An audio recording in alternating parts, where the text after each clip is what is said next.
우리 대한민국의 국민으로서 오늘 아주 중요한 뭐라 그럴까요? 나라의 운명을 가름하는 그러한 또 중요한 일이 있었던 날입니다.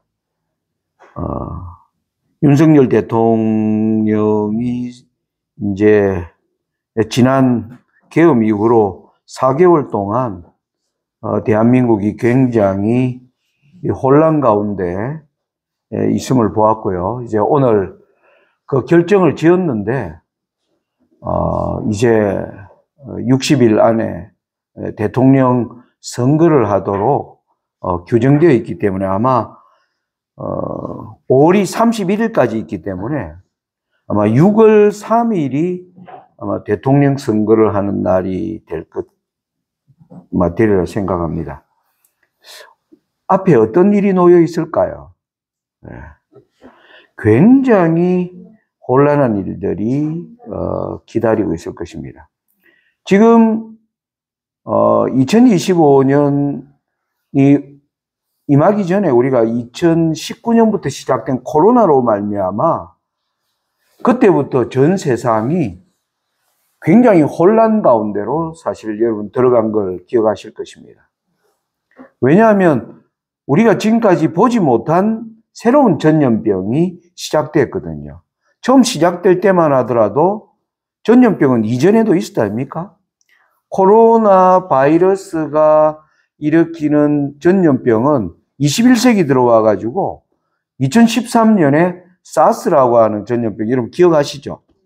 그리고 또 2016년에는 메르스라고 하는 그 전염병도 그 코로나 바이러스가 일으키는 전염병이었습니다.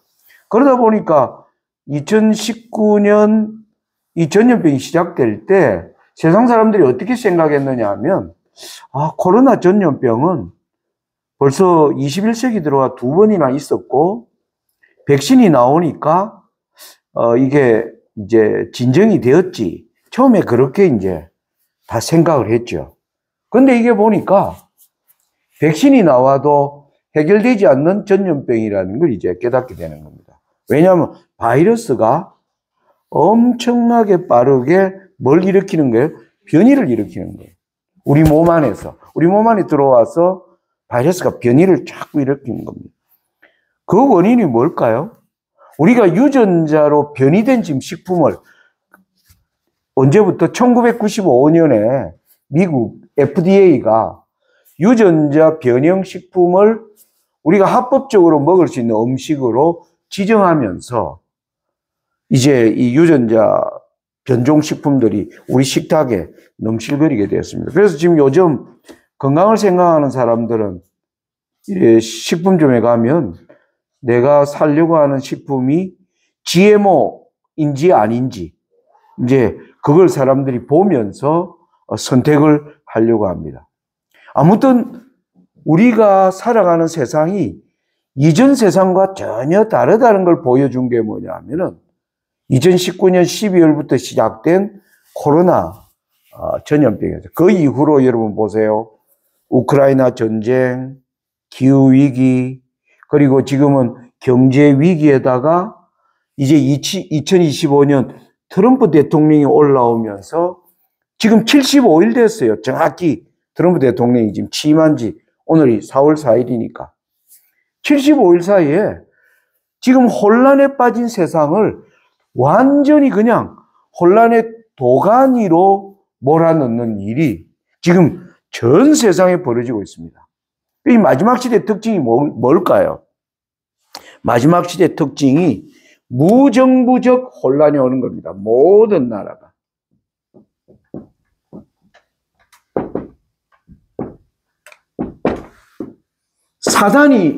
사단이 하늘에서 범죄한 게 뭐예요? 하나님의 정부를 뭐 하려고 했습니까? 무력화시키는 겁니다. 하나님은 계시지만은 무정부적 혼란을 초래한 게 사단이 일으킨 범죄입니다. 그래서 마지막 세상도 사단이 지배하는 세상의 마지막 모습이 뭐냐면 무정부적 혼란입니다. 정부는 있는데요. 혼란을 뭐 할 수 없는 겁니까? 혼란을 정부가 컨트롤 못 하는 거예요. 이게 지금 전 세상에 잡히는 겁니다. 여러분, 미국이 지금 저거 잘 살려고 뭐 관세를 때리고 이민자 불법이라 해가 막 감옥에 잡아넣고 그리고 돈도 아닌 막 코인을 정식 화폐로 만들고 이러는 데는 미국 저것끼리 살아보려고 하는 건데 이게 미국도 이런다고 사라지는 게 아닙니다.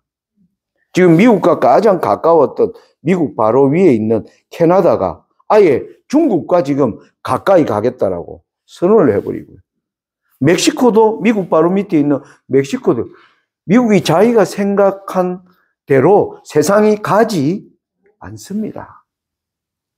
우리가 여기 연세 많은 분들이 많이 모여 계시는데 나이가 들면서 깨닫는 게 뭐예요?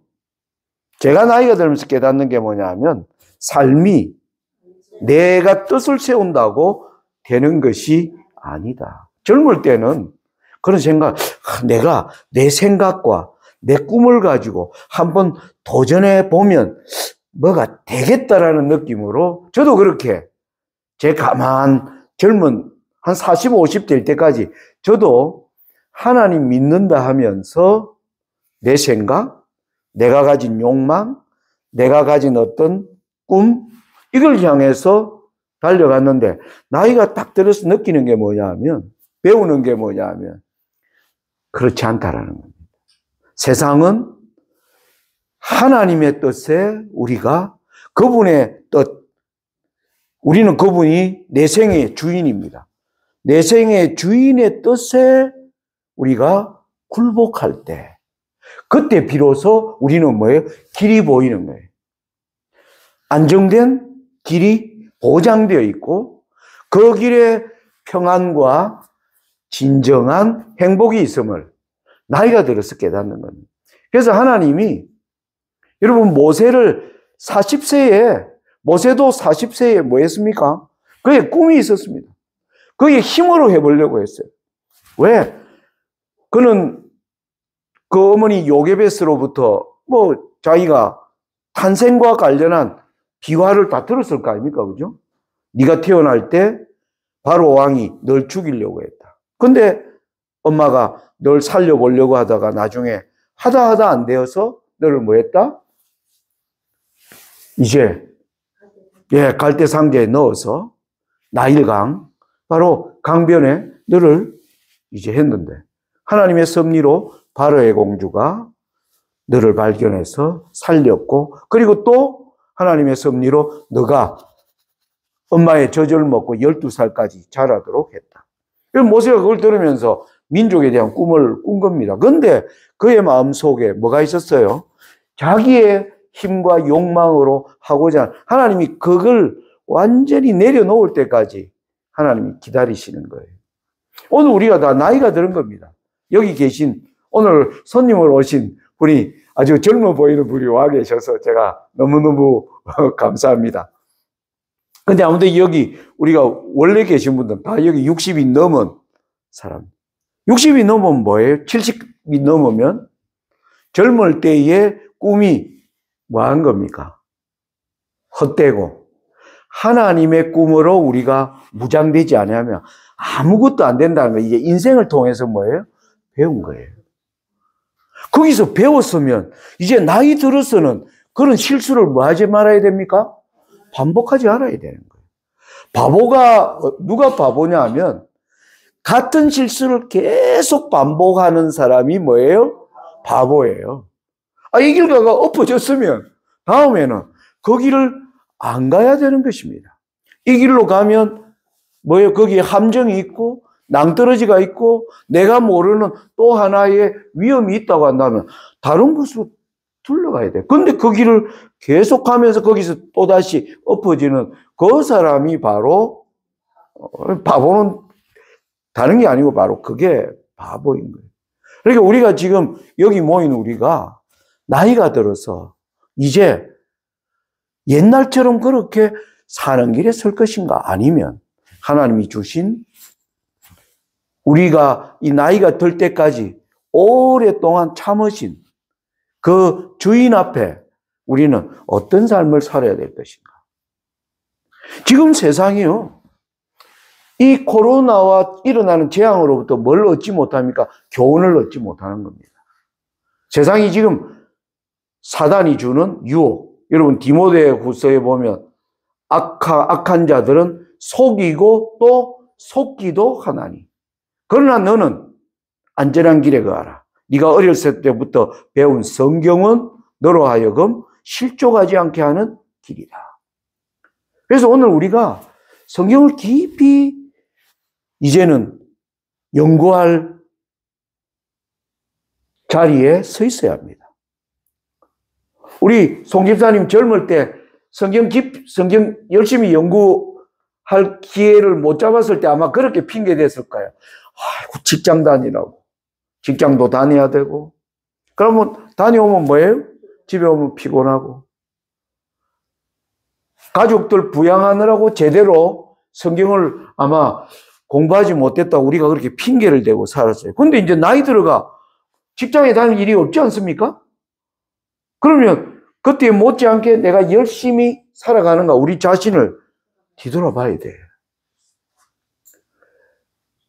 오늘날 세상은요, 우리 대한민국은 대한민국의 어떤 특징을 가지고 지금 혼란으로 들어가고 있는데, 다른 나라들은 내용은 다르지만 전부 무정부적 거대한 혼란으로 들어가고 있습니다. 여러분, 오늘날 전 세상이 가지는 나라의 제도가 민주주의예요. 민주주의. 북한도 민주주의입니다. 북한도. 북한은 뭐냐면 인민민주주의고요. 우리 남한은 자유민주주의예요. 민주주의라는 말은 똑같이 중국도 중화인민민주주의공화국이라고 해요. 중국도. 전부 근데 민주주의가 무슨 뜻이에요? 국민이 주인이라는 뜻이에요. 옛날에 여러분 1798년 이전에 모든 나라는 왕이 주인이라고 섬긴 거예요. 그럼 왕도 있는데 거기다가 교황이라는 자까지 나아가 둘을 다 섬겨야 되는 거예요. 중세시대가 힘들었던 게 그 포악한 주인이 하나만 있어도 뭐한데? 힘든데 교황이라는 두 주인을 섬겨야 되는 거예요. 그러니까 백성들이 농사를 지어가지고 뭐 하는 거예요? 왕에게 세금을 바치고 또 교회에 11금 바치고 이중가세죠. 이중가세. 그러면서도 그들이 제대로 대접을 받지 못하는 이런 시대를 1000년 이상 동안 살다가 프랑스 혁명 때 이 둘을 다 뭐예요? 뒤집어 엎은 거예요. 그때 쿠데타로 정권을 잡은 자가 왜 프랑스의 나폴레옹입니다. 나폴레옹. 그 뒤에 모든 나라들이 민주주의라고 하는 걸 했는데 윤석열 대통령이 주인인 국민의 뜻을 지혜롭게 헤아리는데 뭡니까? 실패한 것입니다. 그런데 이제 대통령 선거하면 더 나은 자가 나오기를 우리가 기대하는데 그럴까요? 세상은 지금 엄청난 도전을 받고 있습니다. 이걸 해결할 수 있는 자는 없습니다. 왜? 지금 이 땅에 내리는 재난들은 하나님이 보내시는 것이기 때문에. 하나님이 보내는 거예요. 여러분 잘 생각하십시오. 이스라엘 백성이 가장 자랑스럽게 생각하는 사건이 뭘까요? 이스라엘 민족들이 가장 자랑스럽게. 네, 출애굽.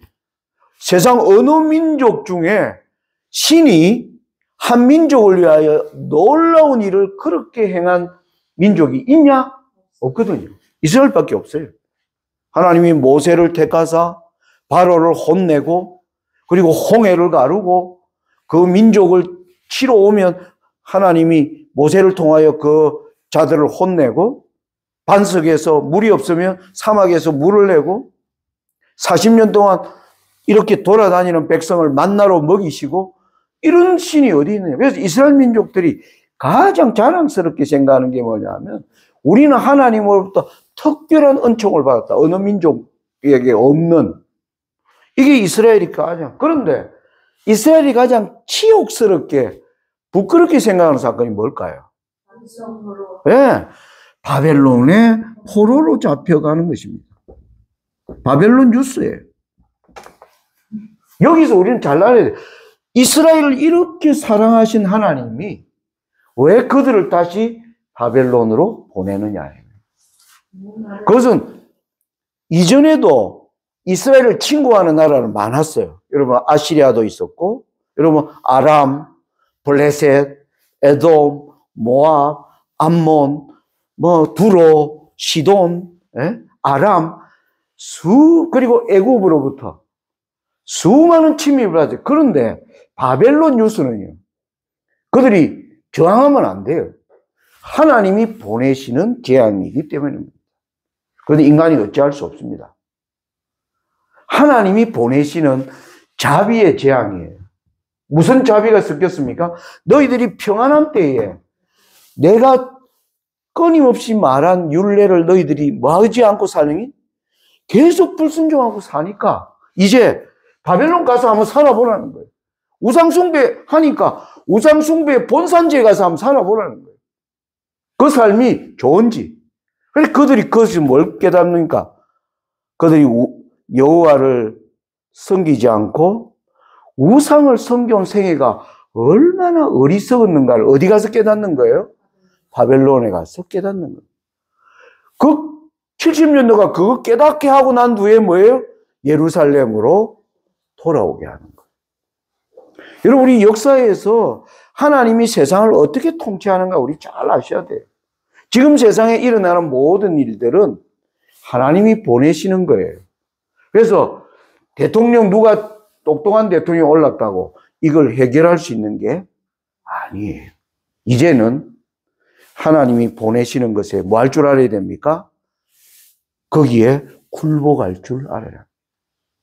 그럼 우리는 이때 어떻게 살아야 되느냐는 거죠. 그러니까 마지막 때에 주어지는 예언과 권면에 우리가 귀를 열고 눈을 떠서 이걸 자세히 성경을 살펴야 되는 이유가 바로 여기 있습니다.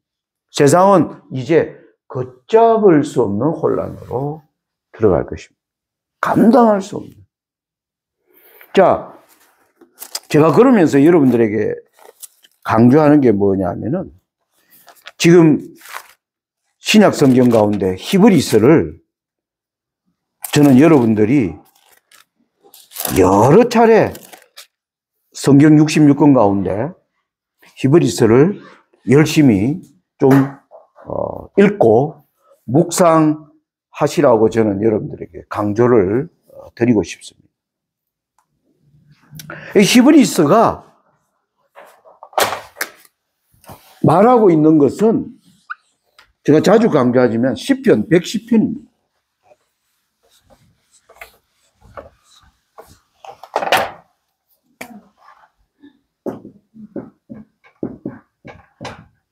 히브리서는요, 시편 110편을 해석한 책이에요. 시편 110편 다시 한번 보겠습니다. 시편 110편은 성경의 가장 중심에 위치해 있는데요.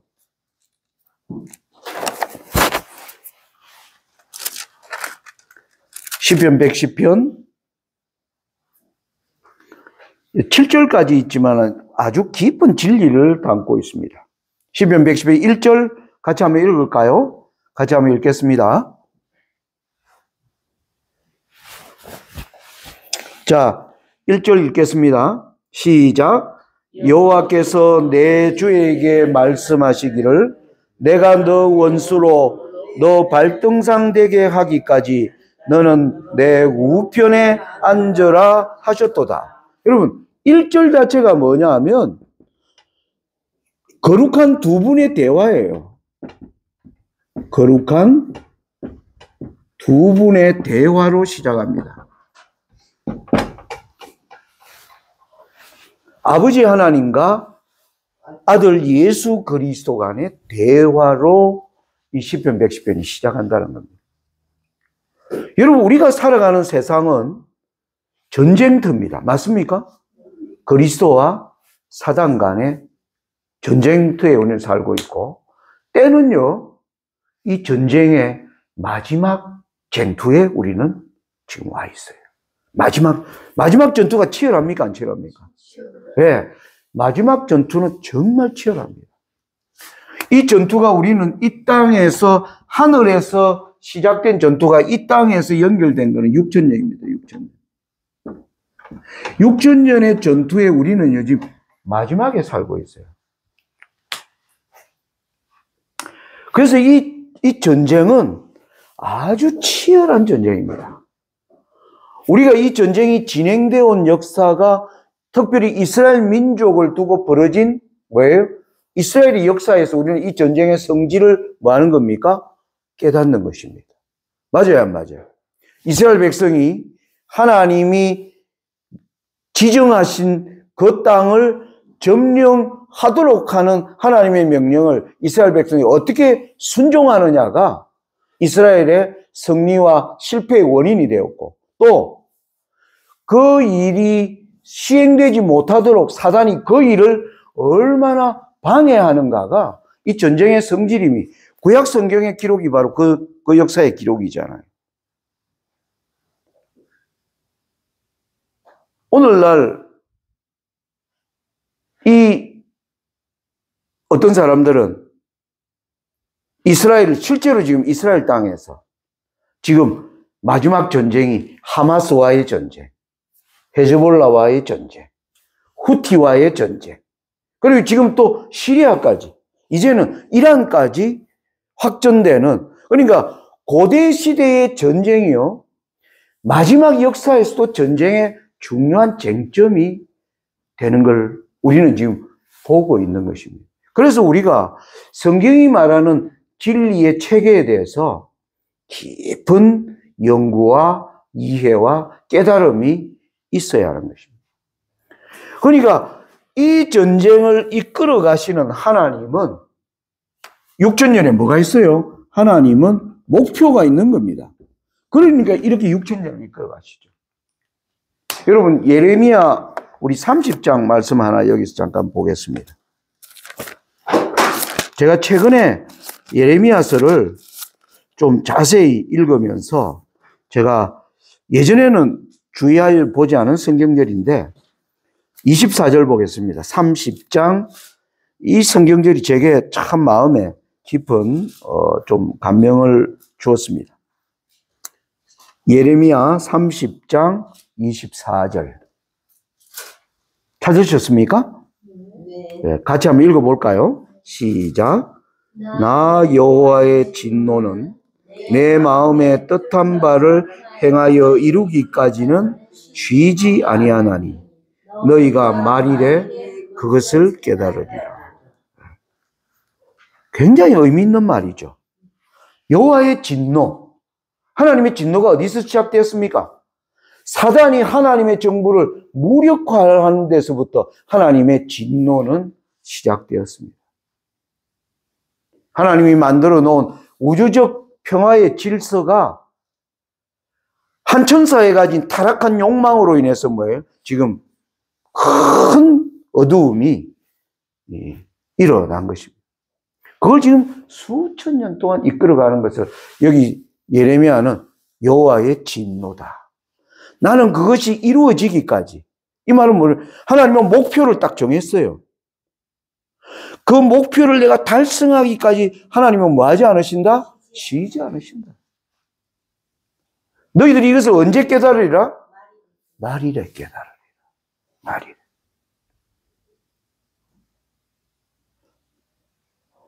여러분, 지금 하나님께서 우리 각자가 하나님의 참된 종으로 살기 위해서 하나님이 쉼 없이 일하신다는 걸 우리가 인식할 수 있다면 우리의 신앙은요, 자세가 상당히 많이 달라질 것입니다. 오늘날 대부분의 사람들이 교회는 다니는데 하나님이 날 위해서 뭐 한다라고 생각하고 있는 신앙하는 사람들은 거의 없습니다. 여러분, 스바냐서 한번 볼까요? 스바냐서 보시면, 스바냐는 구약 성경 끝에서 네 번째 책입니다. 스바냐서 보면 거기에 이런 말씀이 나옵니다. 스바냐 1장입니다. 스바냐 1장에 보면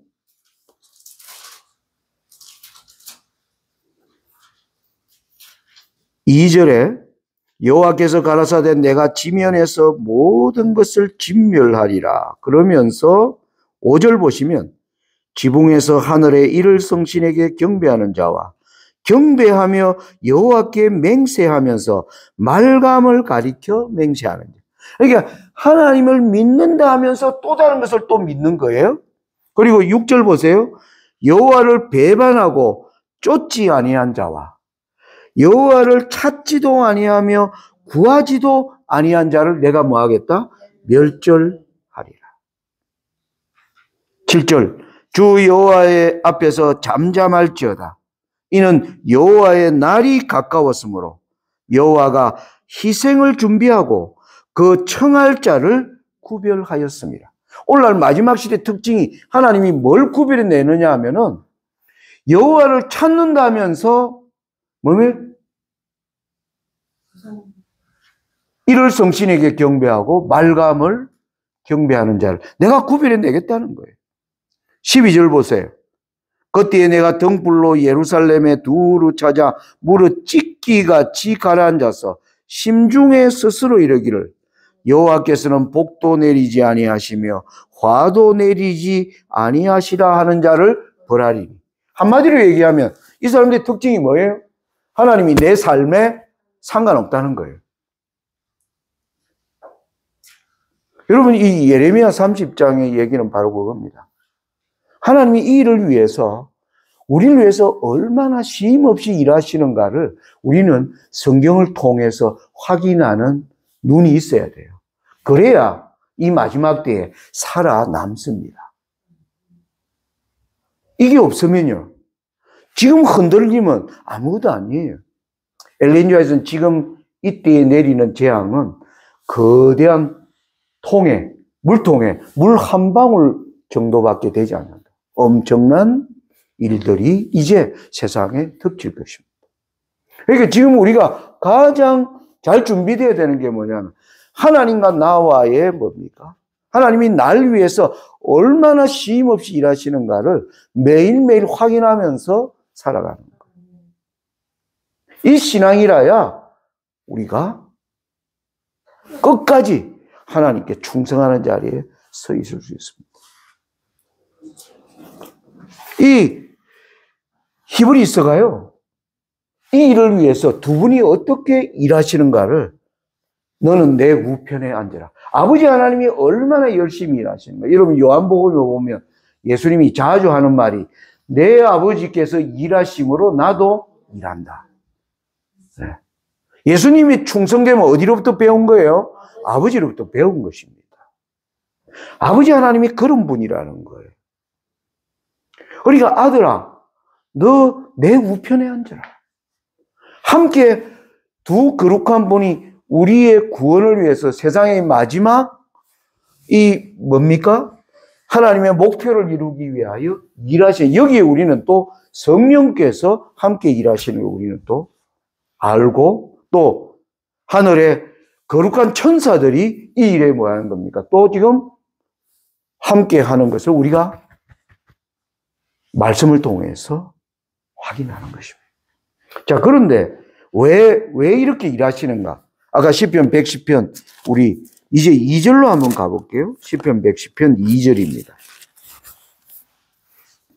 보면 이렇습니다. 여호와께서 시온에서부터 주의 권능의 호를 내어 보내시리니 주는 원수 중에서 다스리소서. 왜 하나님이 지금 쉼 없이 일하는가? 저와 여러분이 사는 세상이 원수가 다스리는 세상에 우리가 살고 있기 때문입니다. 우리는 지금 어디에 살고 있어요?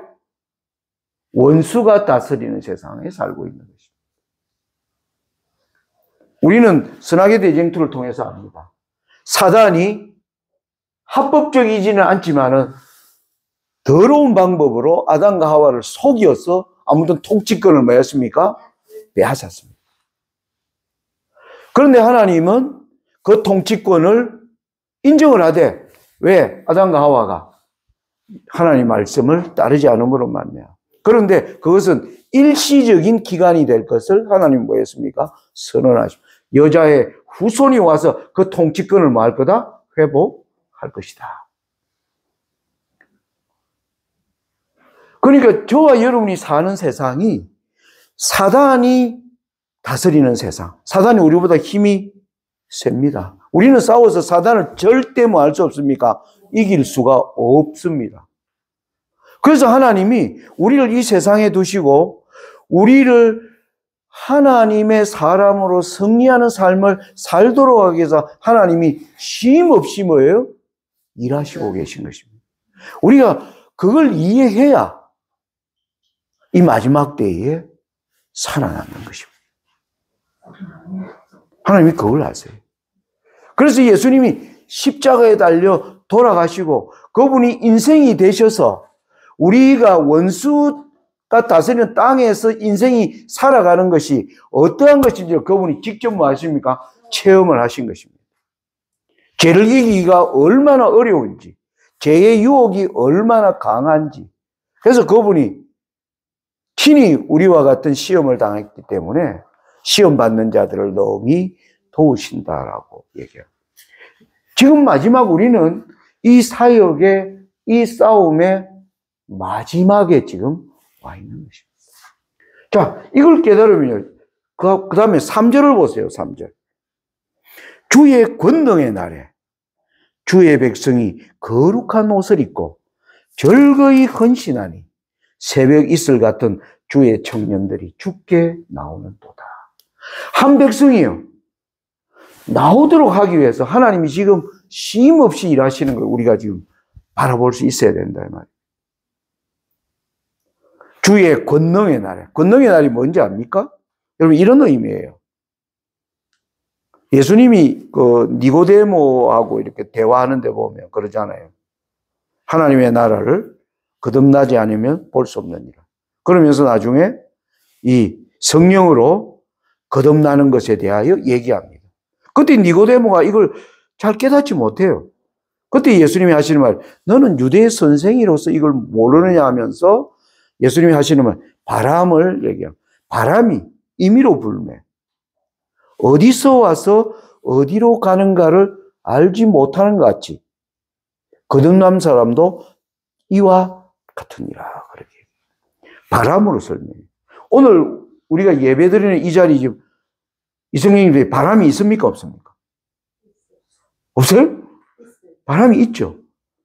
공기가 흐르니까 우리가 숨을 쉬잖아요. 바람이라는 것은 공기의 흐름을 바람이라고 그래요. 그런데 우리는 여기서 바람을 느끼질 못해요. 조용히 흐르기 때문에. 그런데 창문을 열고 밖에 나가면 뭡니까? 바람을 느낍니까? 예. 네. 심하게는 안 느끼죠. 그때는 나무가 흔들리는 걸 느끼고 내 몸에 다가오는 바람을 느낍니다. 그리고 또 이게 이 바람이 태풍이 되면요. 모든 사람이 동시에 느껴요. 무슨 권능의 날이라는 게 바로 이런 의미입니다. 지금은 하나님이 이 우리 교회 안에 있는 바람처럼 조용히 일하세요. 그것은 성령으로 거듭난 사람만이 하나님의 일하심을 뭐 할 수 있습니까? 느끼면서 살아가는 것입니다. 세상 사람들은 모르죠. 있다 해도 안 믿는데 그걸 느끼겠습니까? 그런데 이게 태풍, 이 바람이 태풍으로 변하면요. 악인이고 선인이고 모두가 다 뭐예요? 주목하는 것. 그게 바로 권능의 날이라는 것. 하나님이 실제로 일하시는 것. 애국 백성들이 이스라엘을 딱 노예로 잡았습니다. 계속 뭐 부려먹었어요. 그들이 하기 싫은 일, 힘든 일 다 시켰습니다. 그러면서도 민족이 점점 많아지니까 계속 부려먹으려고 사내아이는 뭐예요? 다 죽이기까지 하면서 이들을 영원히 포로로 잡아놓으려고 애굽 사람들이 애를 쓰고 있었습니다. 그런데 이 민족은 여호와의 언약으로 맺은 민족이라는 사실을 그들은 인정하지 않습니다. 하나님이 그 민족을 얼마나 아끼고 사는 애굽 사람들이 몰라요. 그런데 어느 날 모세가 지팡이를 들고 딱 나타났대로부터 뭐 한 겁니까? 나일강이 피가 되고 개구리가 막 생겨나고 이 파리가 막 생겨나기 시작하면서 사람들이 이거 왜 이래? 우리가 포로로 잡고 있는 이 민족은 여호와께서 아끼시는 민족이래. 사람들이 설마. 그런데 보니까 재앙이 점점 우박이 내리고 가축들이 죽고 이러면서 그들이 심각하게 생각하고 이거 정말 여호와의 민족을 하나님이 특별히 지금 풀으라고 우리에게 이런 걸 주는 건가? 이런 생각을 점점 하게 되는 겁니다. 그러면서 어느 날 뭡니까? 9번째 재앙이죠. 고센 땅은 환하고 애굽 땅은 많은 겁니다. 흑암인 거예요. 증거가 딱 드러난 거예요. 이 민족은 내가 아끼는 민족이다. 딱 보여준 거예요. 그때부터 이 민족이 하는 의식, 어린 양으로 뭐해라? 피를 흘려 문설주에 바르고 들어가면 뭐예요? 살고 밖에 있으면 죽어요. 행동하게 하는 거. 그게 바로 뭐냐면 여호와의 권능의 날을 애굽 사람들이 그때 느끼는 겁니다. 그 권능의 날이 뭐예요? 그걸 무시하고 홍해 바다까지 들어갔다가 다 뭐예요? 애굽 군대가 다 죽어버립니다. 이 권능의 날은 게 이런 거예요. 지금 세상이요. 이제 권능의 날로 지금 다가가고 있는 거예요. 지금 하나님이 재앙을 주시는데 여호와께서 준다는 이런 느낌을 사람들이 아직 안 받아요. 그래서 우리가 계속 경고해 줘야 하는 거예요. 여러분 지금 내리는 이런 것들은 우리가 과거에 경제 위기도 있었고 과거에도 전쟁이 있었고 지진도 있었지만 지금 일어나는 재앙은 하나님께서 우리에게 경고로 주는 재앙이라는 걸 계속 외쳐줘야 돼요. 외쳐줘야 되는 것입니다. 그래서 사람들이 그래도 안 믿죠. 그러나 귀가 열린 사람, 기생 라합 같은 사람들, 이 말을 마음에 두고 있는 사람들이 있겠죠. 그런데 드디어 권능이 나타나는 것입니다. 지금 세상은 여호와의 권능이 나타나는 지점으로 지금요 가고 있어요. 그런데 이 싸움의 마지막 기회는 여호와의 권능이 나타나니까 사탄도 권능을 가지고 등장을 해요. 그래서 세상이 무정부적 혼란이 오는 겁니다. 이때 사단이 적그리스도로 올라오는 길이 열리는 겁니다. 이건 동시에 하나님의 백성들에게도 기회지만은 사단에게는 또 다른 기회이기도 합니다. 동시에. 우리가 지금 이런 때에 살고 있는 거예요. 그래서 시편 110편 3절에 보니까 새벽 이슬 같은 주의 청년들이 주님께 나올 것이다. 어떤 사람들입니까? 내 삶에 하나님의 일하심을 뭐예요? 매일매일 경험하며 사는 사람. 그 사람들이 주의 권능의 날에 말하는 거예요. 이제 삶과 죽음 앞에서 담대하게 하나님을 말씀을 외치는 자가 나오는 거예요. 하나님이 아버지와 아들이 이 일을 위해서요 쉼없이 지금 6,000년의 시간을 이 길을 달려오시는 겁니다. 그래서 4절에 보니까 그걸 뭡니까? 이 일을 이루기 위하여 4절 보세요. 여호와께서는 맹세하고 변치 아니하시리라. 이걸 반드시 이루겠다는 겁니다. 반드시 이루겠다. 뭘 통해서? 아들에게 너는 멜기세덱의 반차를 줬던 영원한 제사장이라. 하나님이 이 일을, 하나님은 맹세가 필요 없으신 분입니다. 맹세가 필요 없는 분이 뭘 했다고요? 맹세하셨습니다. 권능의 날에 누구를 일으켰다고요? 거룩한 무리를 하나님이 일으키시겠다. 뭘 통해서?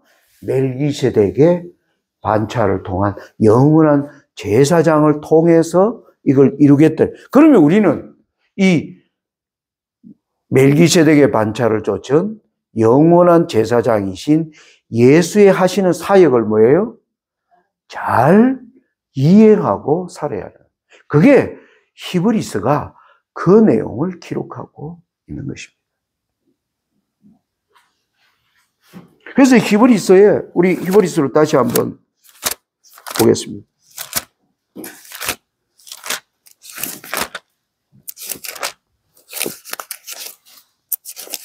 히브리서 우리 5장에 보면 6절에 또한 이와 같이 다른 데 말씀하시되 너가 영원히 멜기세덱의 반차를 쫓는 제사장이라. 시편 110편 4절을 딱 인용을 하는 겁니다. 그래서 예수님이 이 반차를 쫓는 제사장이 되기 위해서 7절에 그는 육체에 계실 때에 자기를 죽음에서 능히 구원하시리에게 심한 통곡과 눈물로 간구와 소원을 올렸고 그의 경외하심을 인하여 들으심을 얻었느니라. 그가 아들이시라도 받으신 고난으로 순종함을 배워서 온전하게 되었은즉 자기를 순종하는 모든 자에게 영원한 구원의 근원이 되시고 하나님께 멜기세덱의 반차를 쫓은 대제사장이라 칭하심을 받았느니라. 아버지로부터 자격을 얻기 위하여 그분이 육체에 계실 때 어떤 길을 걸어가셨는가. 이 일이 두 분 간의 뭐예요? 약속에서 이루어진 것이고. 그죠? 왜 이런 약속을 하셨는가? 저와 여러분이 원수의 땅에서 살고 있는 우리를 이기는 자가 되게 하기 위해서 이 사역이고. 이 사역을 이해하는 자가 마지막 때에 뭐예요? 새벽 이슬 같은 주의 백성이 나올 것을 맹세로 보증하시고. 그 사역은 멜기세덱의 반차를 쫓은 영원한 제사장의 사역에 의해서 이루어진다는 게 시편 110편이 얘기하고 있는 것입니다. 자, 그래서 계속 멜기세덱을 강조하 11절 보세요. 5장 11절. 멜기세덱에 관하여는 우리가 할 말이 많으나 너희의 듣는 것이 두나무로 해석하기 어려우니라. 때가 오려므로 너희가 마땅히 선생이 되어야 할 때일 터인데 너희가 다시 하나님의 말씀의 초보가 무엇인지 누구에게 가르침을 받아야 할 것이니 젖이나 먹고 단단한 식물을 못 먹을 자가 되었다다. 대저 젖을 먹는 자마다 어린아이니 의의 말씀을 경험하지 못한 자요 단단한 식물은 장성한 자의 것이니 저희는 지각을 사용함으로 연단을 받아 선악을 분별하는 자들이니라. 히브리서의 관점에서 얘기하면 여기 단단한 식물은 멜기세덱의 반차를 쫓은 영원한 제사장을 이해하는 그 신앙의 경험이 단단한 식물을 먹는다라고 히브리서는 얘기하는 것입니다.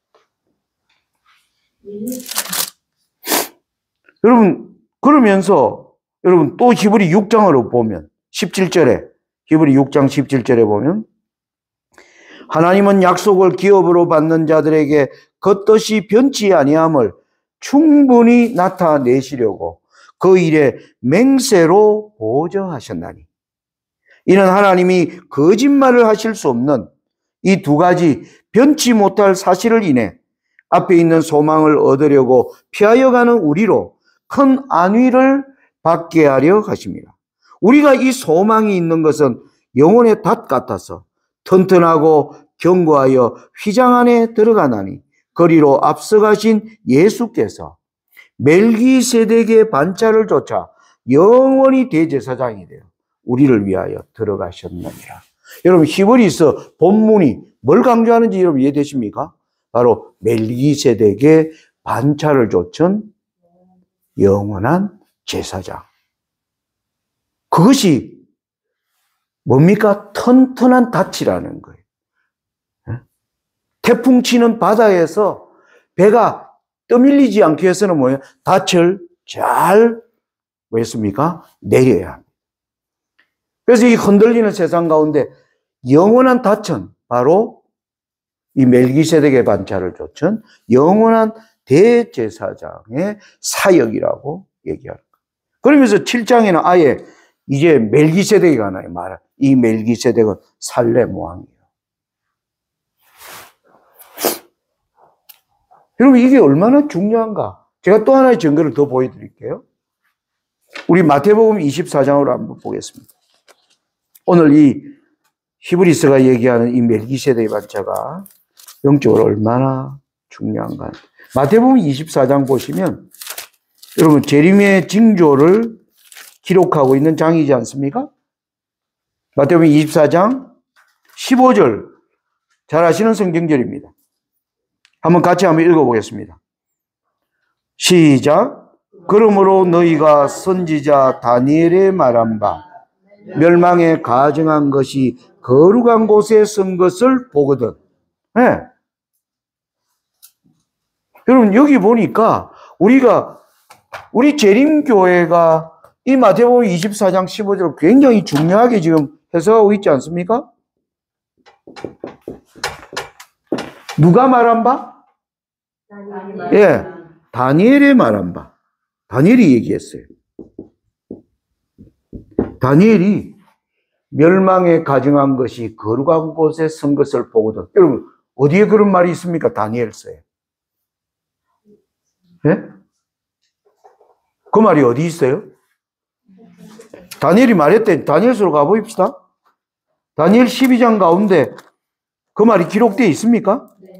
어디에요?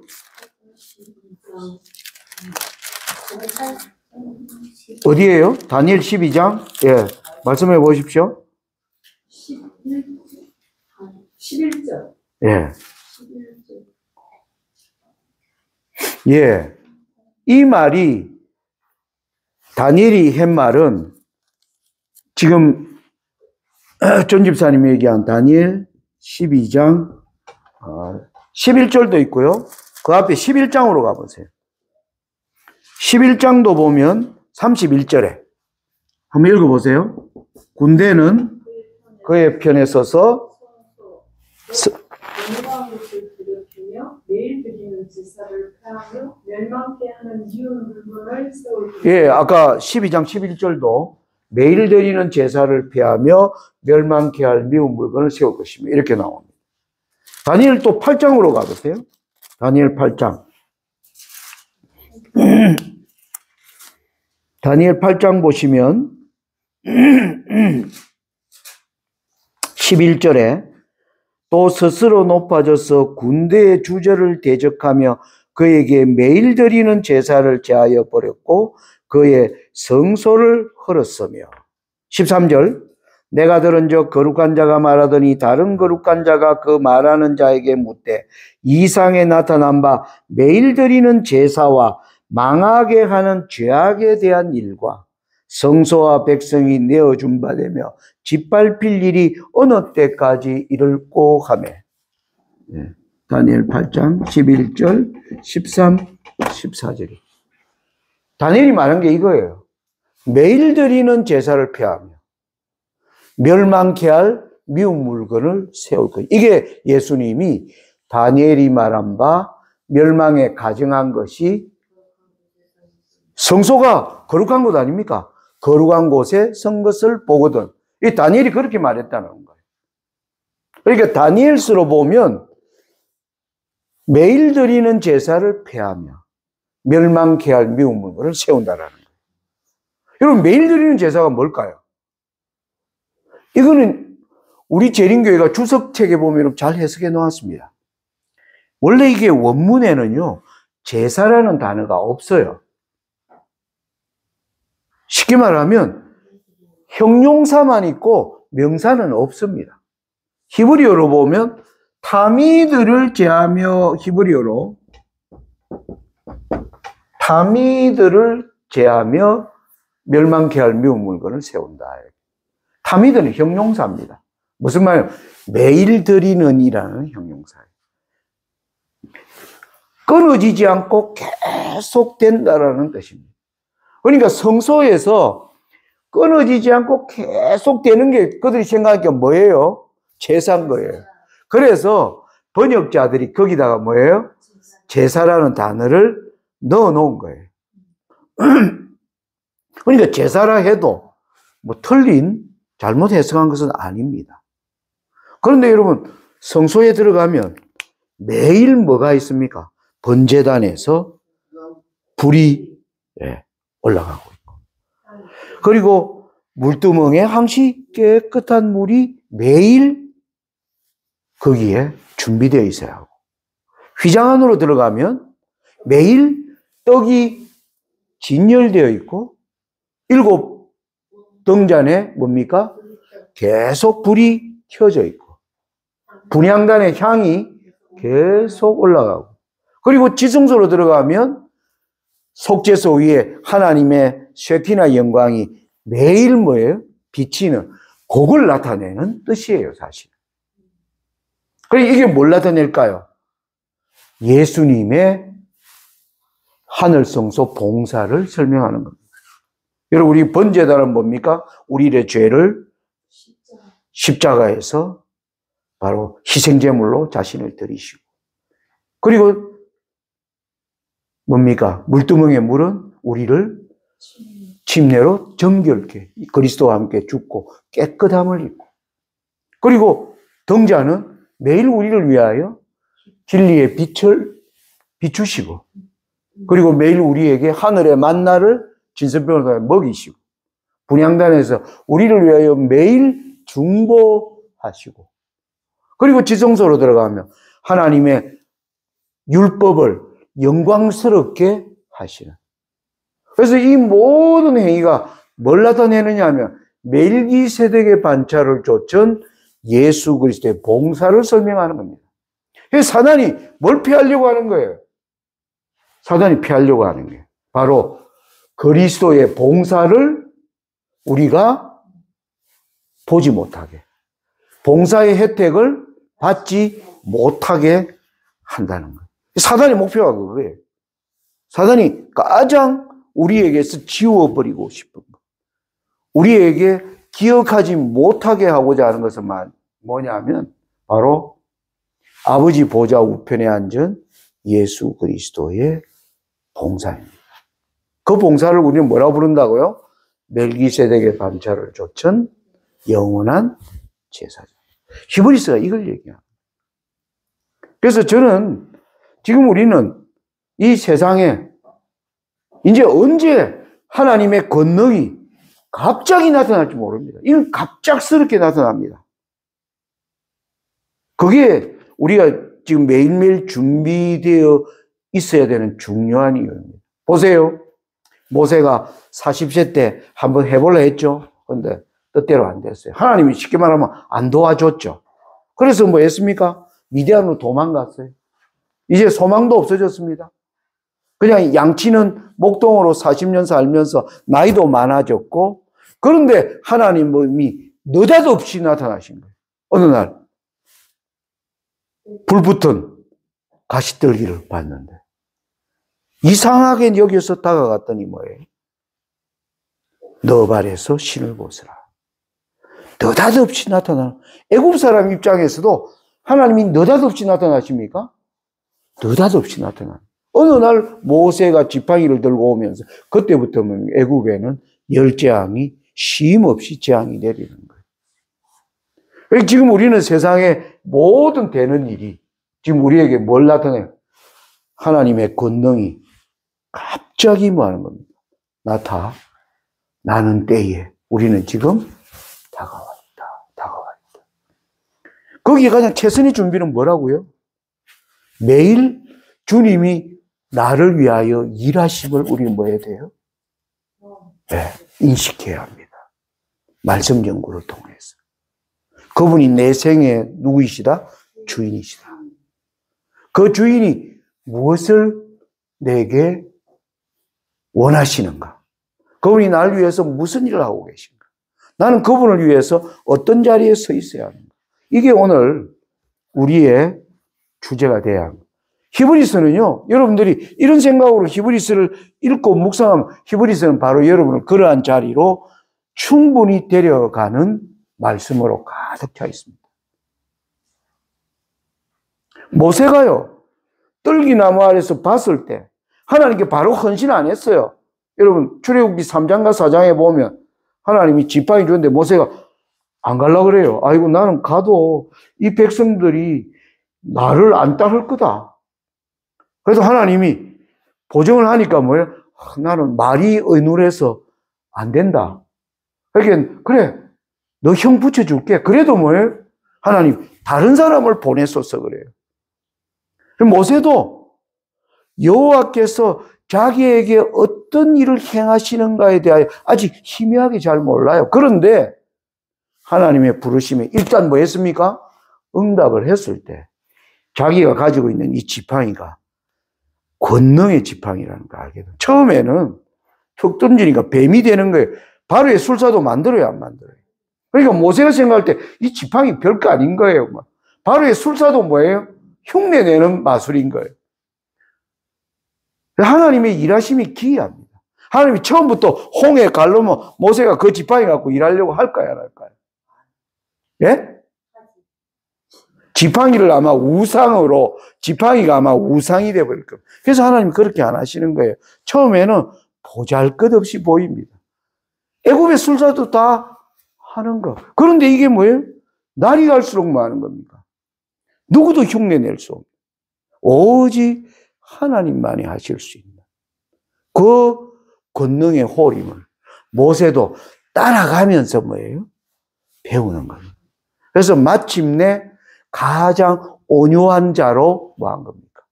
성경에. 하나님이 그를 나는 모세와 대면하여 말한다. 예수님이 변화산에 있을 때 뭐 했습니까? 모세가 친히 대면하여 내려온 것을 우리는 보게 됩니다. 오늘 우리도 그러한 부름을 받은 것입니다. 하나님의 이 부르심 앞에 우리가 뭐하고 응답할 때 그 일이 미미하지만은 따라가 보면 이게 뭡니까? 큰 권능의 자리로 하나님이 불러주셨음을 우리가 깨닫.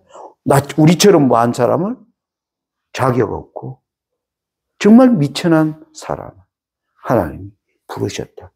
그 부르심에 응답하면 하나님은 우리를 그러한 존재로 뭐합니까? 만들어 가시는군요. 거기에 놀라운 창조의 능력을 우리가 찬미하게 되는 것입니다.